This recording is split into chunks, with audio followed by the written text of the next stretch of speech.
the position of Professor Pauling, and now is the time for the redirect examination. Mrs. Ramirez will take the floor. Thank you, Mr. Chairman. We do not have any questions for Professor Pauling. Thank you, Professor Pauling. Thank you very much. So if that is the situation, I think the arbitral tribunal has some questions. Just in order, I will give the floor to my colleague, co-arbitrator Leslie. Thank you very much. A rolling stone gathers no moss, so I will be very quick and hopefully not inconvenience you more. I had a question that was posed to counsel, and I'd be interested in your answer about the preponderance of the evidence standard. And I was reading your first report and your second report, and I think it's around paragraph 20 and 25 of your first report. You may just want to turn that up. And also paragraph 52 of your second report.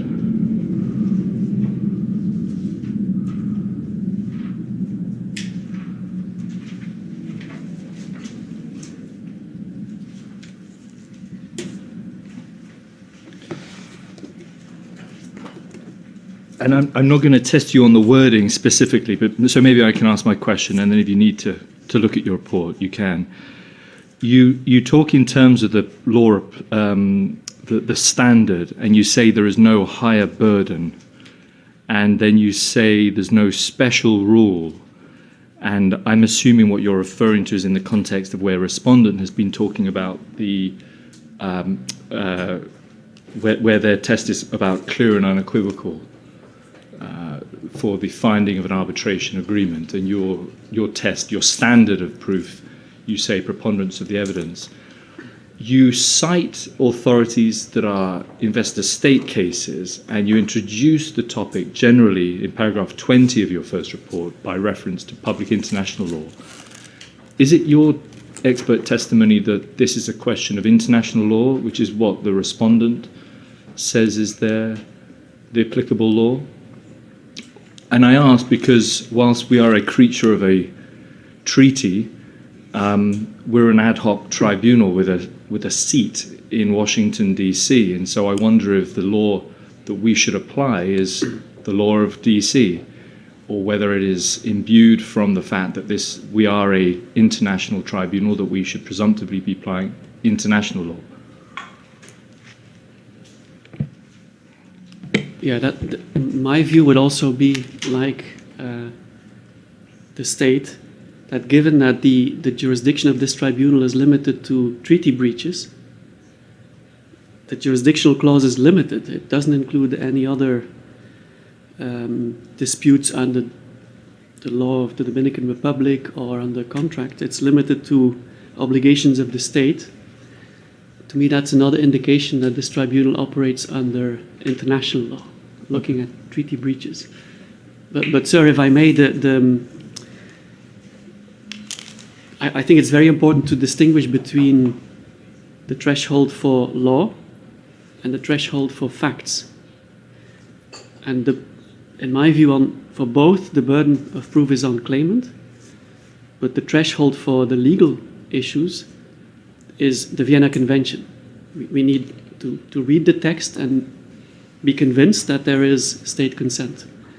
Nothing more, nothing less. So that's where I do have some problems with the statement that it has to be clear and unambiguous, as if it needs to be higher than what the Vienna Convention normally requires. But then for the factual issues, in my view, that's a different issue. And there the standard is preponderance of the evidence as fallback. Okay, thank you. That's clear. So then, just on the clear and unequivocal, there is a number of cases that are cited by the respondent. Do you have any particular response to those? Do you dispute the application that has been made by some tribunals of that clear and unequivocal test? So, in my first report, the point I try to make is that if you read clear and unequivocal as something more than what the Vienna Convention asks for, a text in support, I have doubts about this. And on this, I think the Garanti Tribunal put it very nicely. I quoted somewhere as well that to the extent clear and unequivocal means more than what the Vienna Convention requires, I don't think there's any higher standard. As opposed to if this tribunal goes to the merits, giving meaning to what fair and equitable treatment means or what MFN means. To me, a treaty provision is a treaty provision, and the same standard applies. Some people have expressed the view that somehow for dispute provisions with state consent, there's a higher standard, and I do not find this in the Vienna Convention. Okay, I'm sorry because I had more or less the same question. I take advantage of this discussion, but how you conciliate the fact that consent must be clear and unequivocal, and the idea that there is no requirement of restrictive interpretation? Because if we say we accept that must be clear and unequivocal, so there is some restriction. There are some wording that is not clear. A very vague wording maybe is not amount to a clear consent. So that's why I do have problems with the language clear and unequivocal. Because you're right that if you just look at it, it seems to imply some higher standard, which I don't think is required. I think if you read the treaty and you have doubts or you're not, you just have to go through the Vienna Convention rules. Ordinary meaning of the text, the context, object and purpose, and that whole exercise should make you come to a conclusion, there is state consent or there is not state consent. I don't think there's a higher standard. I saw your point that you think there is not a higher standard.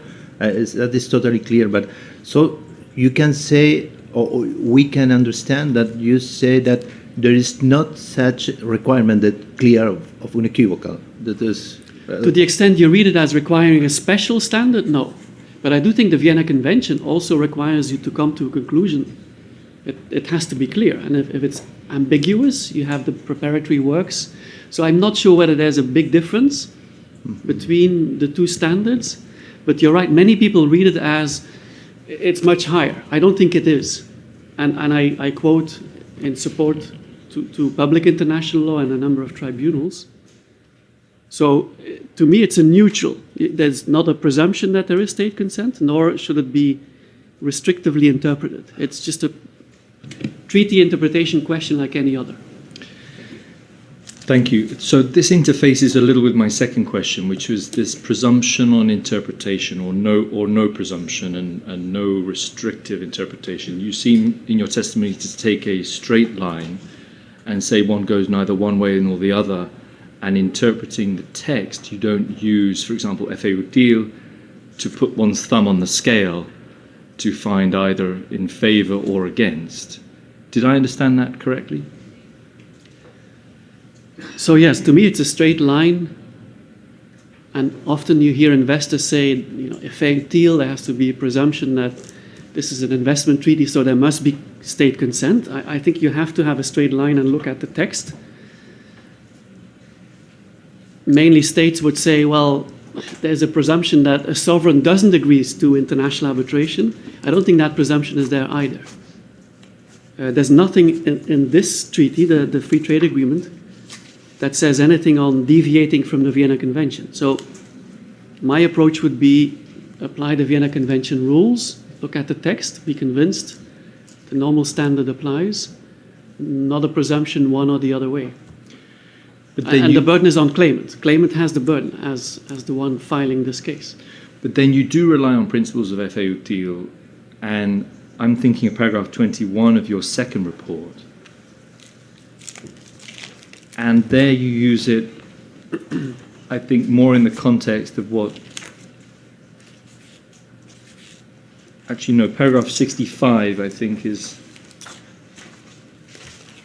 one example of your first report.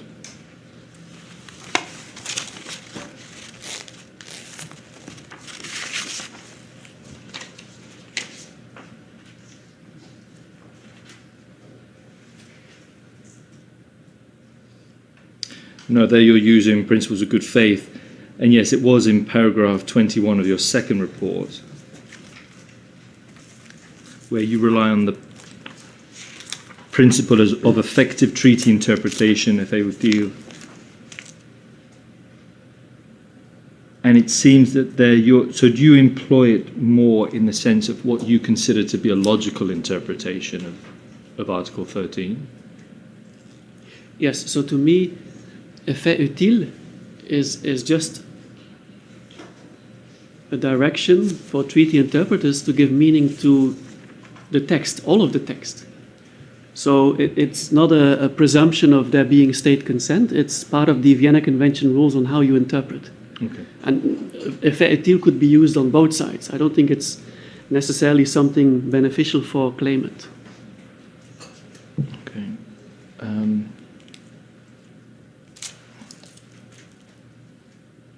I think that's all. Yeah. Thank you very much. That's all I have.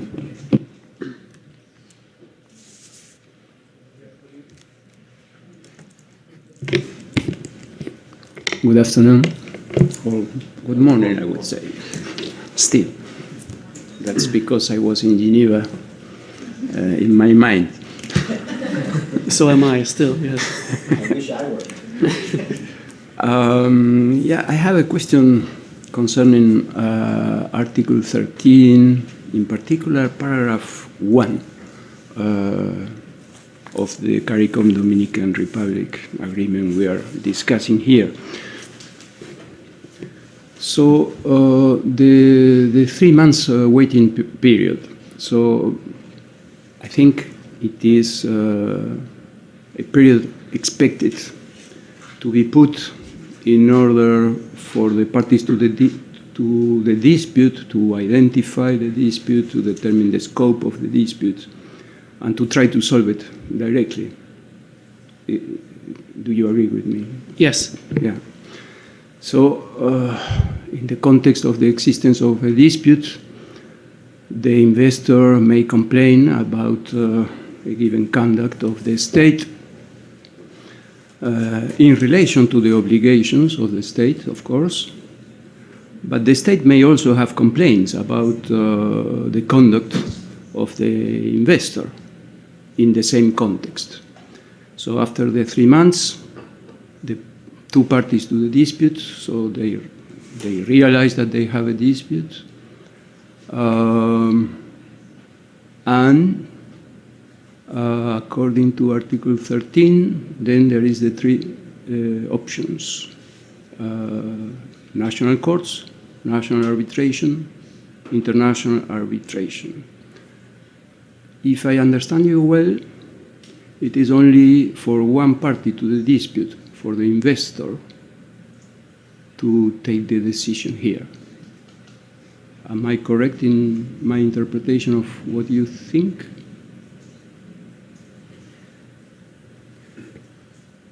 So, yes, and the reason for that is because the clause is worded very restrictively, unlike the Cuba CARICOM FTA that I had up a moment ago, where it covers any dispute concerning an investment.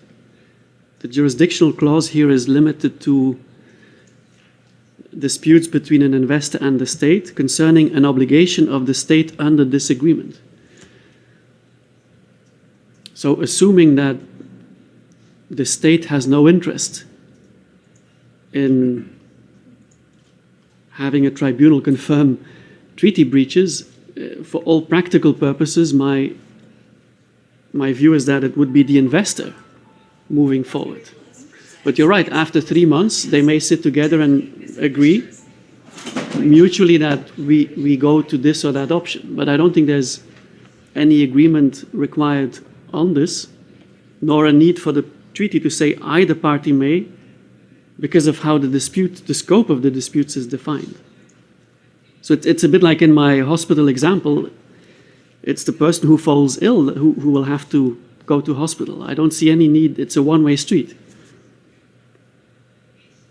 I hope you will need not to resort to the insurance.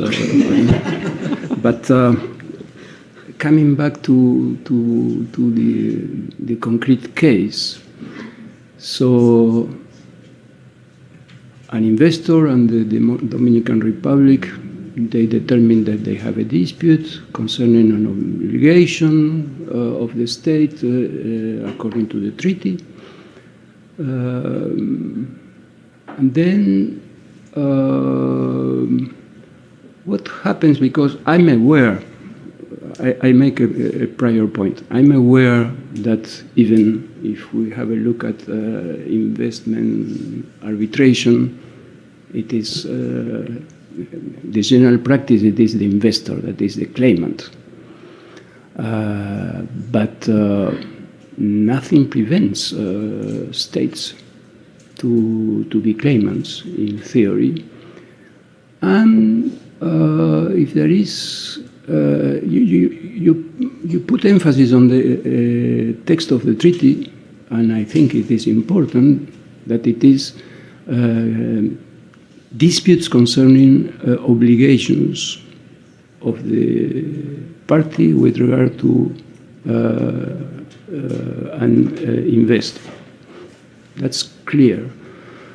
But if the state notices that there is a dispute between the state and the investor, and there are facts that can be discussed, and there can be complaints from both sides, and in theory there is also the question of the possibility to raise counterclaims. What would happen here if the Dominican Republic had gone to domestic courts in order to settle the dispute that the Dominican Republic knows it has? It means that the arbitrator, that the investor can decide to go to arbitration, and then there would be the same dispute between the domestic court, because the Dominican Republic decided to go to the domestic court, and then the investor went to international arbitration. There is a problem here. There would be a problem if there is a different interpretation of Article 13, Paragraph 1. There is a problem. And how can you solve it? Yes, thank you for that question. So, and actually, I want to have this on the record because one of your questions was hinting at the idea that I only represent or think on behalf of investors. Actually, I have not done anything on behalf of investors since I left the law firm I was off counsel with. And on the contrary, I've been helping pro bono a lot of developing countries through the Trade Lab with, how to write a treaty. And I think the point you make is crucial. This kind of jurisdictional clause is, in my view, a one-way street. It's a one-way street. It is the state consenting to three options for cases against it regarding treaty breach. A much better provision for states, in my view, is a holistic one, like the one in the Cuba-CARICOM treaty, where it's disputes about investment, so you can deal with the entire investment. I don't think on this basis, given how narrowly phrased the jurisdictional clause is, I don't think the state can sue the investor here, because the only consent given here is to look into treaty breaches, and there's no treaty obligations for investors under this one. So when you mentioned the possibility of overlapping proceedings, and I discussed it briefly in my first report, page 10 to 12, whether there's a fork in the road issue under Article 13.1. So think about a case that would go to domestic courts. It would have to be a case, if paragraph 1 would be triggered here, it would have to be a case where the issue is the Dominican Republic is breaching the treaty. So I have a hard time imagining that the Dominican Republic would initiate a domestic court case whose objective would be to decide whether the state has violated or not the treaty. I do think the investor has the choice to go to the Dominican Republic courts for those courts to look at treaty breach. And I'm no specialist on Dominican Republic law, but what I do know is that the tribunals there do give direct effect to treaties. So it's a possibility for the investor to go to the DR courts and claim a breach of the treaty. There may be issues of immunity, but that is an option. So to me, the only overlapping procedure would be where the investor has gone to the domestic court and then it also wants to go to international arbitration. But this is a hypothetical we don't have here. But in that hypothetical, there would be an issue of, can you go to both sequentially, one after the other? Is there some kind of 3 options, but once you go for option 1, is a second option foreclosed? But I'm not aware of any domestic court proceedings or national arbitration proceedings. So, if I understand you well, you mean that the possibility for the state, after having determined that it has a dispute with an investor, which is governed by an international treaty, so there is a dispute which is governed by an international treaty concerning its obligations. So for you, the state cannot submit this dispute. It's impossible. No, I think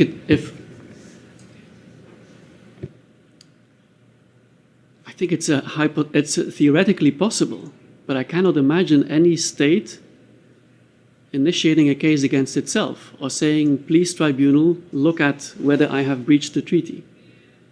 That there has to be a claimant, and the claimant would be the investor. That's also what the first paragraph says. I see your point that they may both agree, look, let's not go to domestic court for whatever reason, we want international arbitration, more expertise, faster. The parties could, or the state could agree with the investor to go for the option of international arbitration. But in my view, for all practical purposes, it will be the investor making the first move. So, if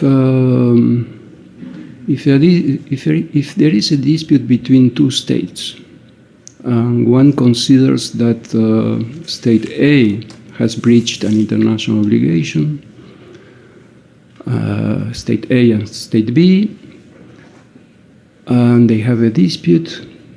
So, since state A is the accused, the only one that could refer the matter to a tribunal would be the one claiming that it is the other that had breached. So it is only the one accusing it, so to speak, that can bring a matter to a tribunal. My problem is, I have a problem, I have to confess. My problem is the principle of equality of the parties before any tribunal, domestic tribunals, international tribunals. This is a basic principle. And, well, I have to mention that the Institut de Droit International adopted a resolution last year on the equality of the parties before investment tribunals. And one of the articles was that, well, investment tribunals should be open for both. That's my problem. So you see. And my question here is, so my concrete question was, what would happen if this dispute is submitted by the Dominican Republic to a national court or to national arbitration, and then the investor goes to international arbitration? Because there is a dispute and both sides may be interested in solving it.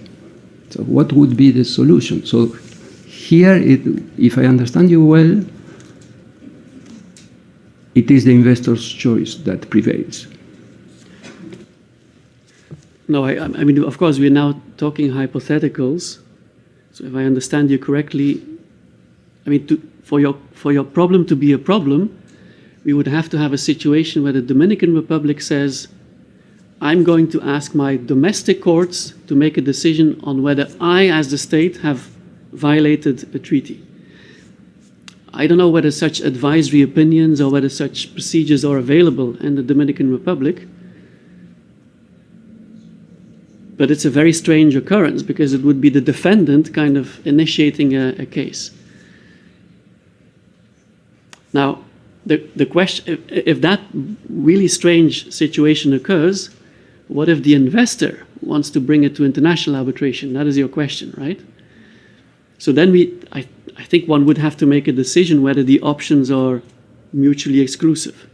So whether there's a race to trigger the first option, and once either party has triggered one of the options, it excludes the other options. In my report, I deal with this, and there's, in Murphy versus Ecuador, they said, based on language exactly like this, that those are three options, not mutually exclusive. So there's no fork in the road, so to speak. Another element that I think would play out is the case that the state would file against itself would not be the same dispute as a dispute filed by the investor against the state. So I'm not sure whether one proceeding would preempt the other. But we are getting into very academic hypotheticals here, which I appreciate, but we don't face them here. Just another question concerning the MFN clause. So you mentioned that the MFN clause here in Annex 3 could improve the pre-existing right to unilaterally go to arbitration. In which manner could improve it? Okay, so there we go into issues that were discussed in the Garanti case, Venezuela, US, Hames and Crederi. And the MFN issue is a difficult one. As we all know, there's views on both sides.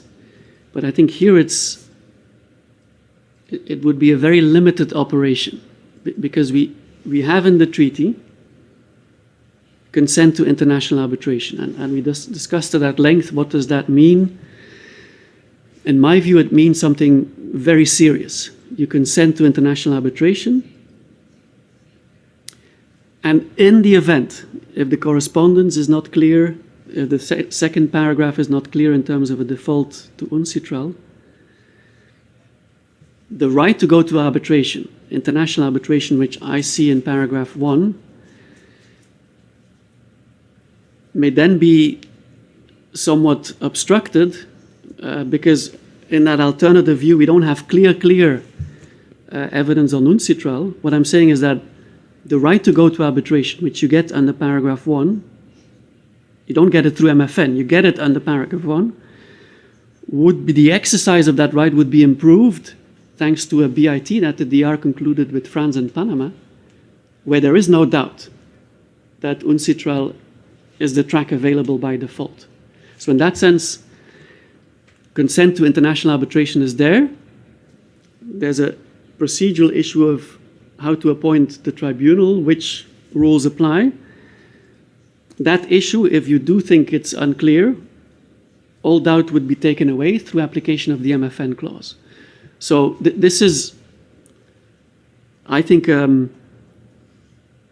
very limited application of MFN to confirm what's already there, to take away ambiguity. It's not to import state consent out of nowhere. It's not as if this is a treaty without ISDS in it.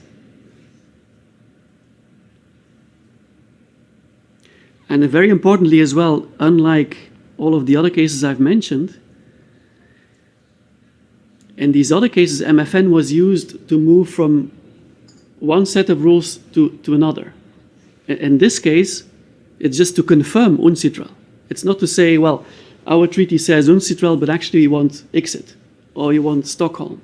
It's just to confirm what's, in my view, already there.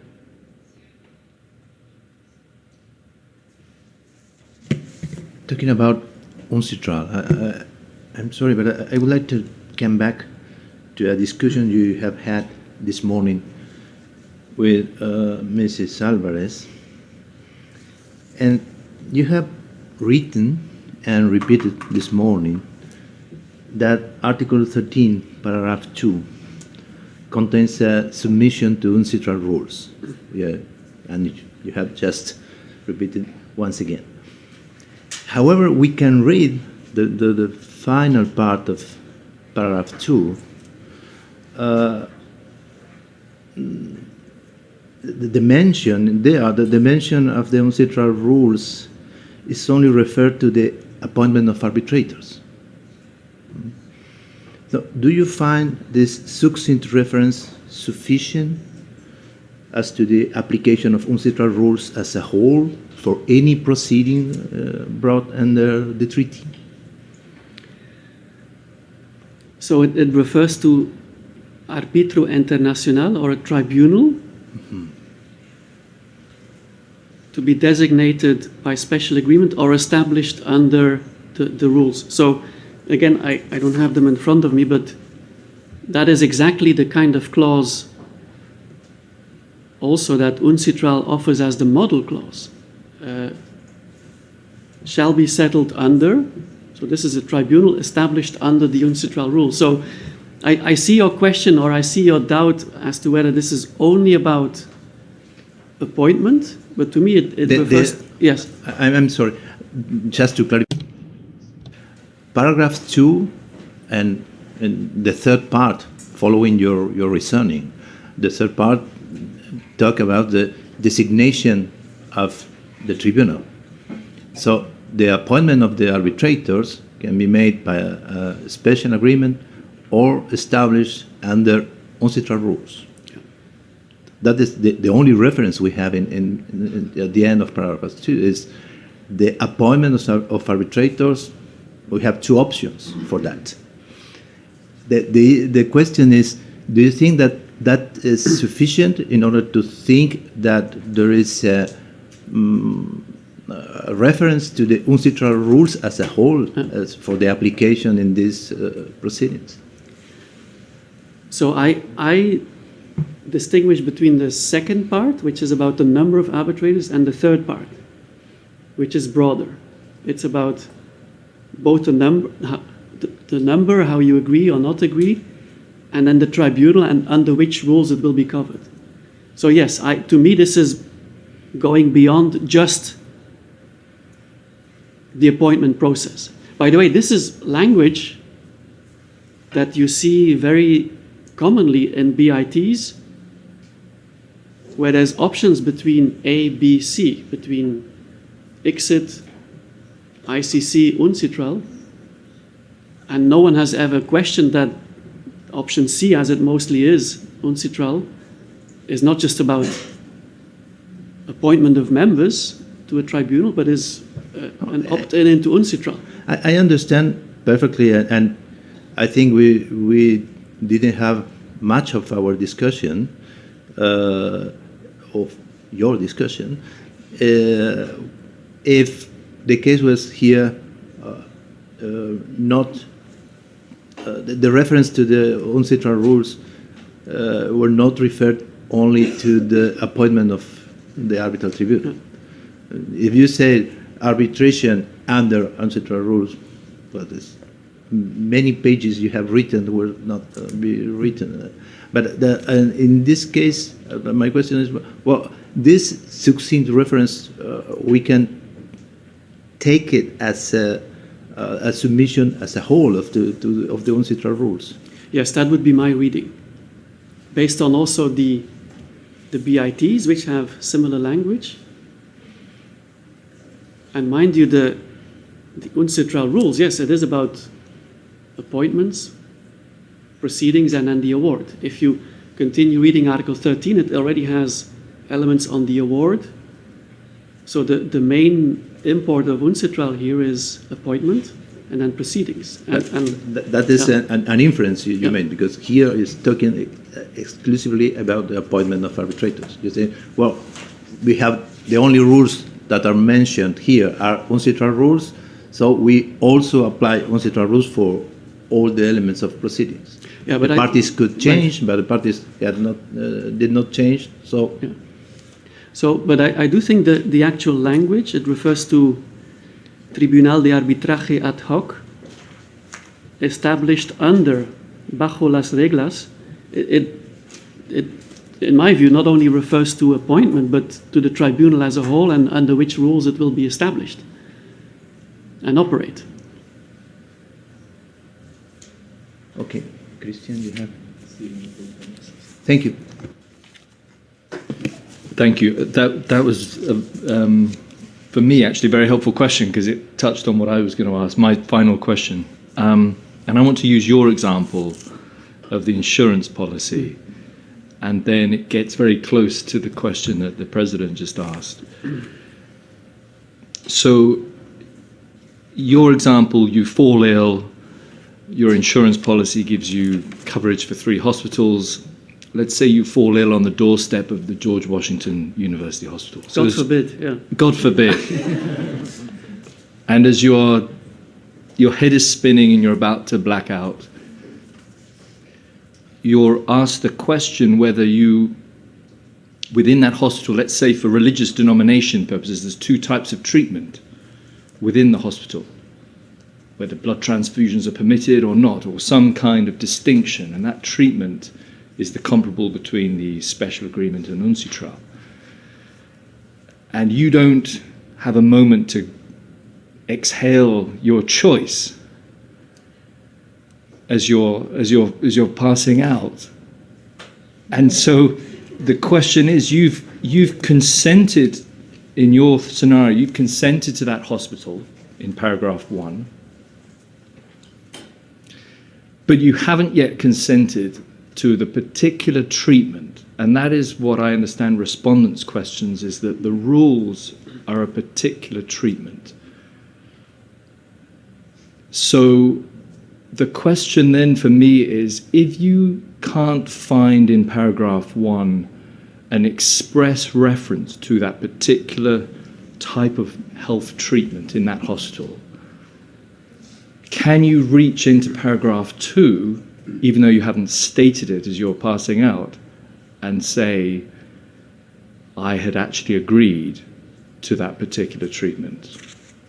Because as I understand respondents' proposition, you need to know, in much the way one is incorporating by reference to the uncitral rules, that all of the uncitral rules are basically incorporated by reference into your arbitration agreement.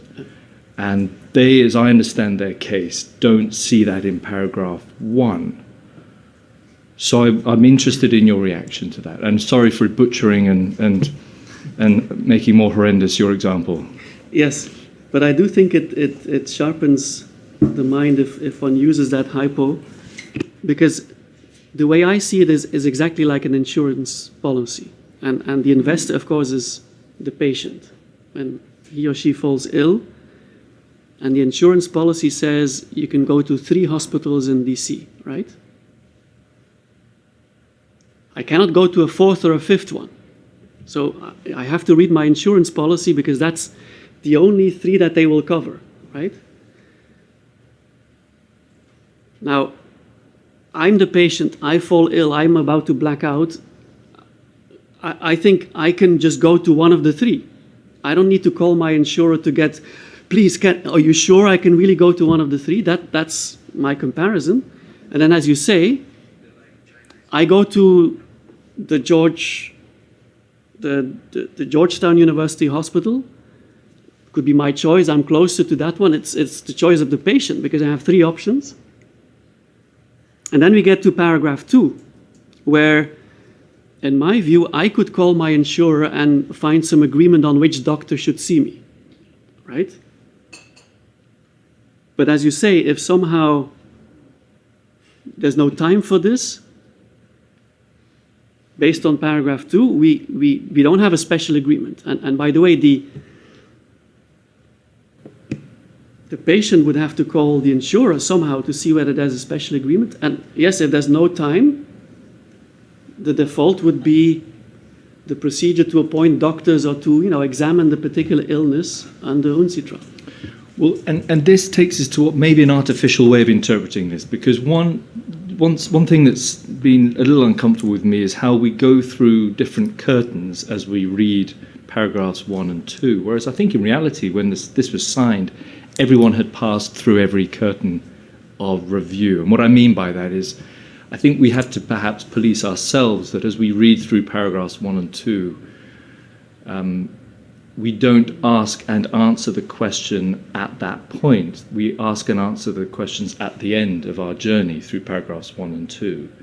Because I've assumed from your testimony that you, when you had agreed to hospital, whichever it was, that your default is that you would be allowed certain healthcare treatment.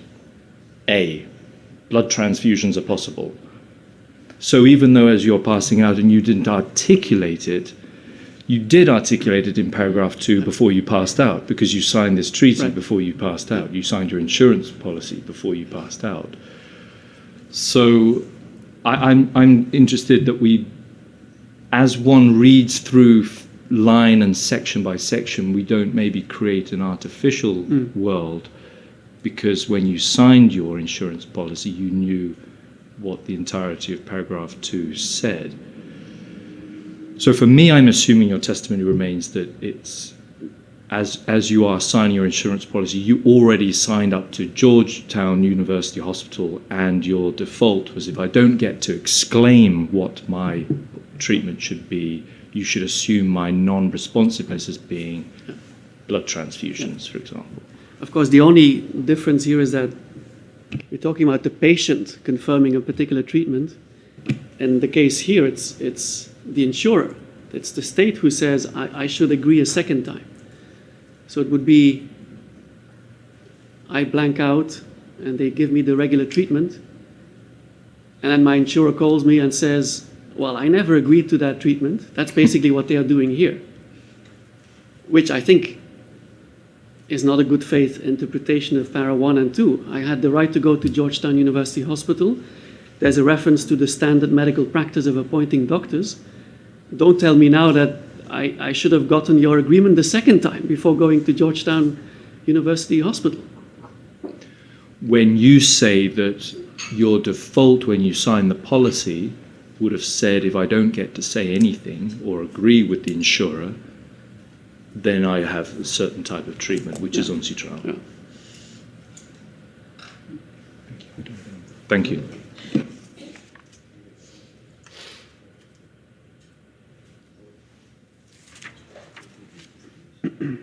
Thank you very much, Thank you. Professor Pauling. It was very useful for us and I hope for everyone.